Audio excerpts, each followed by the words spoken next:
Radian commerce class में मैं कुलदीप जांगीड़ आपका स्वागत करता हूं।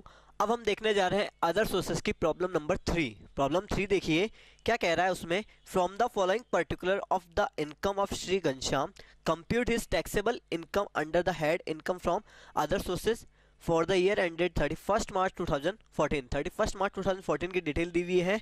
फर्स्ट पॉइंट में क्या कह रहा है देखिएगा। फर्स्ट पॉइंट में कह रहा है dividend receive by account pay cheque in सितंबर 2013।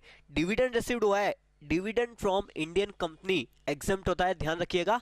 Dividend from Indian company exempt है। ये कंपनी है जयपुर आयरन वर्क्स लिमिटेड है, इंडियन कंपनी है, एग्जेम्प्ट हो जाएगा। सेकेंड पॉइंट कह रहा है he participate in a camel race and received ₹8100 by way of price for winning the race. उसने जीता हुआ अमाउंट रिसीव किया है। अगर किसी भी प्रकार से लॉटरी इनकम होती है और विनिंग वर्ड आ जाता है आपके सामने जीती हुई अमाउंट, तो फिर उसे ग्रॉसअप नहीं करेंगे। रिसीव्ड आता है तो ही ग्रॉसअप किया जाएगा। विनिंग अमाउंट अगर आता है तो उसे ग्रॉसअप नहीं करेंगे। अमाउंट टैक्सेबल हो जाएगी। कितनी टैक्सेबल होगी? 8100 अमाउंट टैक्सेबल हो जाएगी। कैमल रेस से जो जीता गया पैसा है 8100 टैक्सेबल होगा। फिर कह रहा है थर्ड पॉइंट में dividend received in August 2013 from a foreign company. अभी मैंने बताया आपको फर्स्ट पॉइंट में कि dividend from Indian company exempt है। यहाँ पे कौन सी कंपनी है? ये फॉरेन कंपनी है, टैक्सेबल हो जाएगा। देखिए dividend receive from foreign company taxable है 3200 रुपीज। देन आफ्टर कह रहा है क्वेश्चन में ही received ₹18,000 as interest on fix deposit on 10th May 2013। Fix deposit से 18,000 ग्रॉसअप करेंगे। ग्रॉसअप करेंगे 10% इसकी रेट होती है, तो ये जो वैल्यू दी हुई है वो 90 के इक्वल दी हुई है सॉरी, ये वैल्यू 90 के इक्वल है। 100 के इक्वल कैलकुलेट करेंगे, अमाउंट आएगी 20,000 रुपीज। देन आफ्टर कावा है ही received ₹9,000 as interest on FD on 20। फिर आ गया ये अमाउंट, ग्रॉसअप करेंगे 9,000 डिवाइड 90 मल्टीप्लाई 100, तो आएगी अमाउंट 10,000 आएगी। ये देखिए interest from Indian company amount 10,000। फिर आगे कह रहा है रिसीव्ड ए स्कूटर। स्कूटर रिसीव किया इसने 30,750, एक स्कूटर रिसीव किया।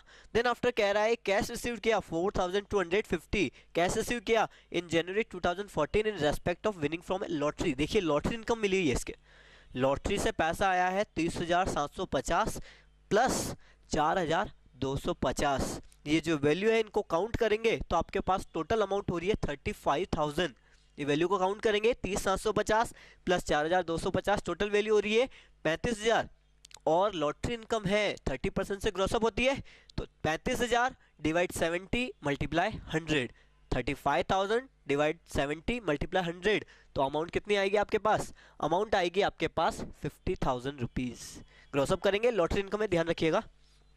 फिर कह रहा है Shri Ghanshyam is the holder of 100 equity share of ₹100 each of Hansa limited out of its general reserve. The company allotted on 30th June 2013 1 bonus share for every. देखिए इस पॉइंट में किसी प्रकार की इनकम दी हुई नहीं है। इससे तो ये कहा है कि इसे बोनस शेयर अलॉट किए गए, इनकम है ही नहीं।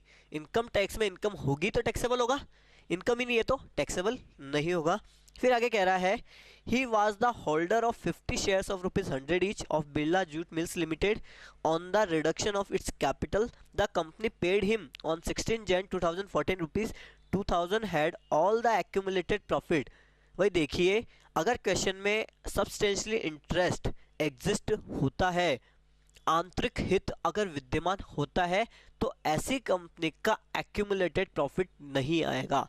अगर आंतरिक हित विद्यमान है तो ऐसी कंपनी का एक्यूमुलेटेड प्रॉफिट नहीं आएगा, और अगर आंतरिक हित विद्यमान नहीं है तो ऐसी कंपनी का प्रॉफिट इंक्लूड करना है, ध्यान रखिएगा। तो देखिए इसी तरीके से अगले पॉइंट में बताया है कि he hold 30% equity shares of Sujata oil mills limited. Sujata oil mills limited है, और देखिए ये लाइन ध्यान से देखना, the public is not substantially interest. आंतरिक हित विद्यमान नहीं है, सब्सटेंशियली इंटरेस्ट नहीं है, और जब भी सब्सटेंशियली इंटरेस्ट नहीं है तो एक्यूमुलेटेड प्रॉफिट कैलकुलेट किया जाएगा, अदर सोर्सेज में टैक्सेबल हो जाएगा। देखिए क्या कह रहा है he took a loan of ₹40,000 from the company on the date of loan the accumulated profit of the company were ₹30,000। Profit कितना है? 30,000 है। सब्सटेंशियल इंटरेस्ट एग्जिस्ट नहीं है तो यहाँ पे टैक्सेबल हो जाएगा। Dividend from Sujata mills 30,000 rupees. Okay, देखिए फिर क्या कह रहा है क्वेश्चन में, for acting as an agent of the unit trust of India and the post office national saving certificate 8th issue he received during the previous year 16,000 commission. देखिए इस person ने 16,000 का कमीशन रिसीव किया है NSC से, 16,000 का इसने क्या किया है, कमीशन रिसीव किया है, और उसके पास क्या हो गए, एक्सपेंसेस हो गए। 16,000 का इसने कमीशन रिसीव किया। हमेशा ध्यान रखिएगा जब भी एनएससी पे कमीशन मिलता है तो एडोक एग्जम्पशन होती है, एडोक एग्जम्पशन होती है 50% की। 16,000 कमीशन है, 50% की इसको क्या मिल जाएगी, एग्जम्पशन मिल जाएगी। 16,000 में से 50% लेस कर देंगे, रिमेनिंग अमाउंट 8,000 क्या हो जाएगी, टैक्सेबल हो जाएगी। एनएससी के कमीशन पे ये एग्जम्पशन दी जाएगी, ध्यान रखिएगा।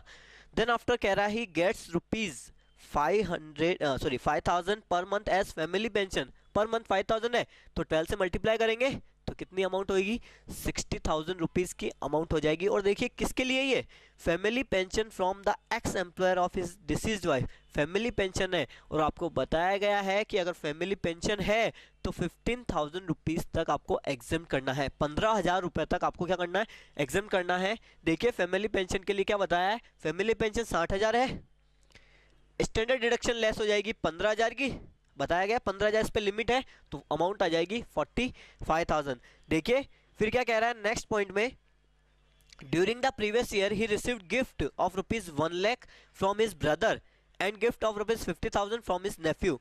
ब्रदर इसका रिलेटिव है, अगर रिलेटिव गिफ्ट दे रहा है तो एग्जेम्प्ट, नेफ्यू इसका रिलेटिव नहीं है लेकिन 50,000 तक का कोई भी गिफ्ट देता है तो वो एग्जेम्प्ट होता है। भाई देखो ब्रदर तो रिलेटिव है इसलिए एग्जेम्प्ट हो गया, नेफ्यू 50,000 रुपए तक का गिफ्ट दे रहा है इसलिए ये एग्जेम्प्ट हो जाएगा। नेफ्यू रिलेटिव नहीं है लेकिन ये 50,000 तक का गिफ्ट दे रहा है इसलिए ये अमाउंट एग्जेम्प्ट हो जाएगी। तो जो लास्ट का पॉइंट है गिफ्ट का वो टोटली एग्जेम्प्ट हो जाएगा। इन सारी अमाउंट को अगर आप काउंट कर लोगे 8100, 3200, 20,000, 8,000, 10,000, 50,000, 30,000 एंड 45,000 तो आपके पास आएगी income from other source. Okay.